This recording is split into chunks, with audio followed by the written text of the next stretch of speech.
welcome. This is a new channel, and I'm glad you stopped by. I will be doing what I think are very fun videos of my study of the Bible and give you a lawyer's perspective on where I think the secrets are, and also to make it relatively entertaining. For example, I will go over Isaac Newton's interpretations of Daniel's prophecy. So Daniel is one of my favorite prophets from the Old Testament. We'll go over Elijah. Elijah was just one serious badass. We'll go over Isaiah, who in the Old Testament predicted things with such certainty that people didn't believe those predictions were true.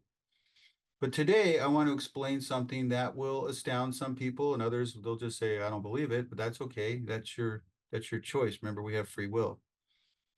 About a year ago, I'm sitting in my backyard and I'm pondering all of my sin in my life as I started to rekindle the Catholic faith that I had pretty much, I went to Catholic high school, Catholic law school.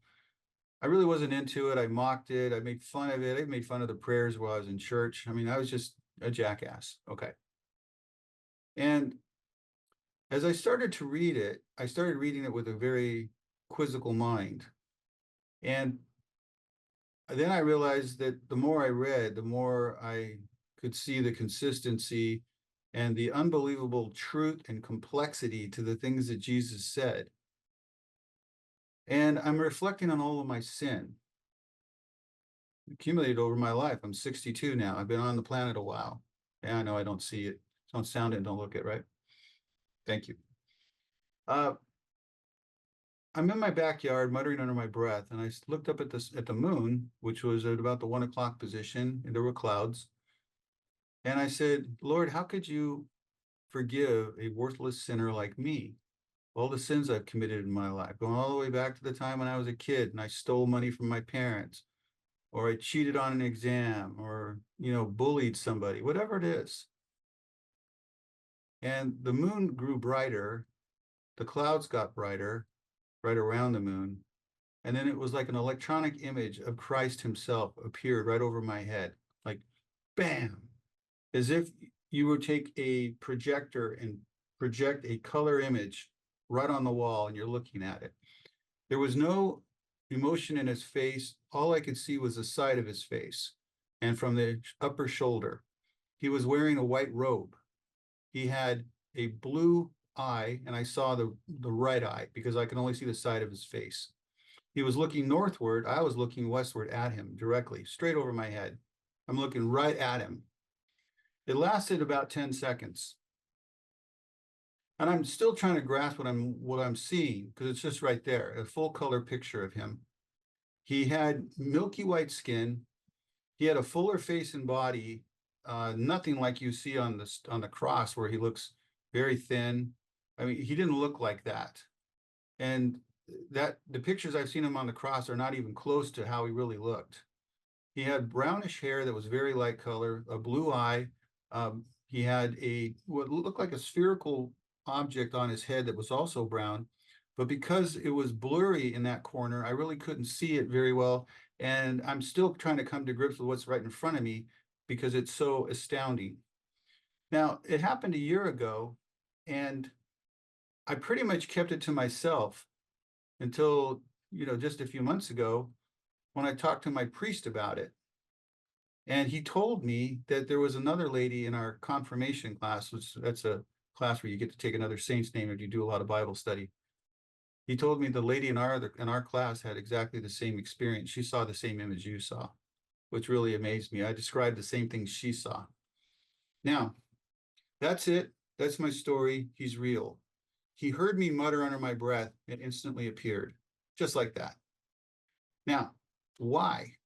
Well, I wish he would appear to more people, but he is appearing to some.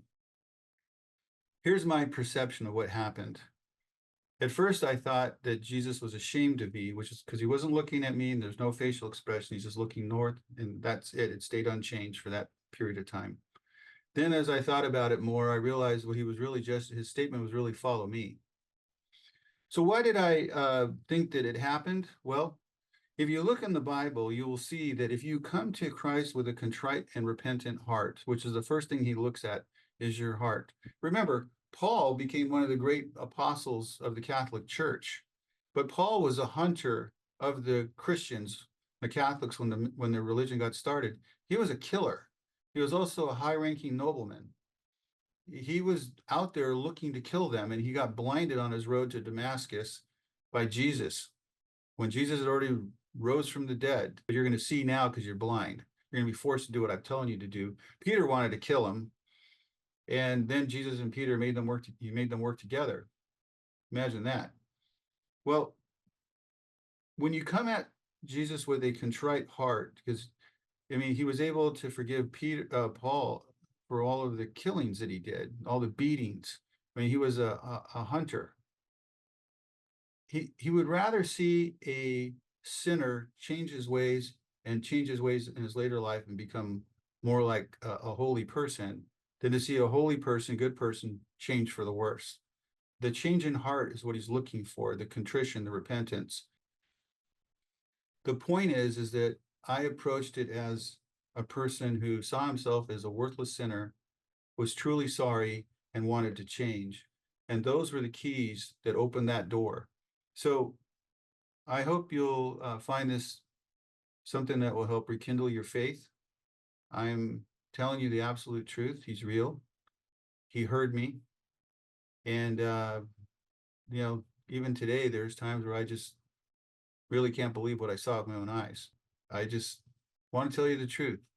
And this is exactly what happened to me. I also want to show you what happened to my friend. Let me just show you an image of Jesus that appeared on the wall of his house.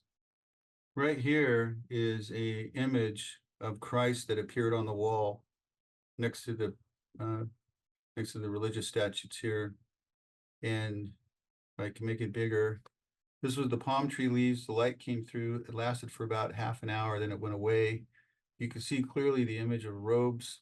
There's a beard, hair, eyes. The feet are right here along the floor boards. It's really astounding. The only thing that was there were palm leaves and sunlight. And you have this majestic image right alongside of it. Pretty amazing.